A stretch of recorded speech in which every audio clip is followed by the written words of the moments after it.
आप देख रहे हैं एबीएन महाराष्ट्र। मैं हूं आपके साथ मुनीर आरिफ खान।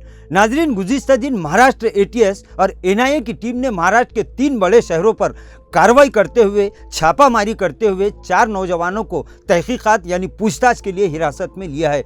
आपको बताते चलें कि जालना और मालेगांव के साथ साथ तारीखी शहर औरंगाबाद में भी एनआईए और एटीएस की टीम की जानिब से एक बड़ी कार्रवाई अंजाम दी गई है। औरंगाबाद में आज़ाद चौक से करीब किराड़पुरा इलाके में एनआईए और एटीएस की टीम ने सुबह सवेरे छापा मारा और एक मकान से एक नौजवान को हिरासत में लिया है। इस तरह के बातें सामने आ रही है, इस तरह की खबरें मौसूल हो रही है कि जम्मू कश्मीर की कुछ तंजीमों के साथ साथ मुल्क मुखालिफ सरगर्मियों में मुलविस होने का इन लोगों पर शक और शुबा किया जा रहा है। इसी ताल्लुक से पूछताछ के लिए इन नौजवानों को हिरासत में लिया गया है। मालेगांव और जालना के बाद औरंगाबाद में एटीएस और एनआईए की इस बड़ी कार्रवाई के बाद एक तरह का खौफ का माहौल शहर में देखा जा रहा है। तरह तरह की बहस और चर्चा शहर में चल रही है कि आखिर किस वजह से इन नौजवानों को हिरासत में लिया गया है।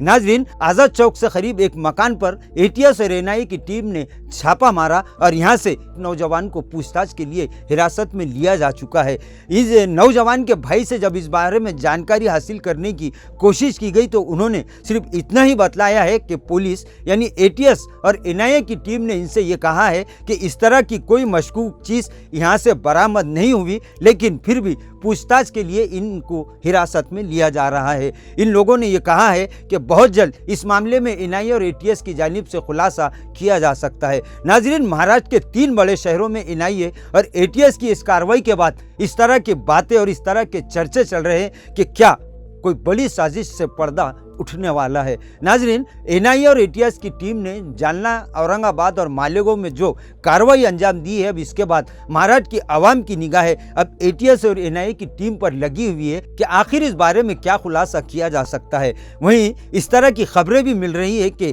जम्मू कश्मीर की कुछ तंजीमों और इसी तरह से जैश ए मोहम्मद से भी इनके ताल्लुकात के बारे में शक किया जा रहा है, लेकिन इस बारे में एनआईए और एटीएस टीम की जानिब से कोई आखिरी खुलासा नहीं किया गया है। इस बारे में अवाम में ये चर्चा है और अवाम इस बात के इंतज़ार में है कि आखिर एनआईए और एटीएस की जानिब से किस बात का खुलासा किया जाएगा। नाजरीन, आज के लिए बस इतना ही। फिर मुलाकात होगी कुछ नई वीडियो के साथ।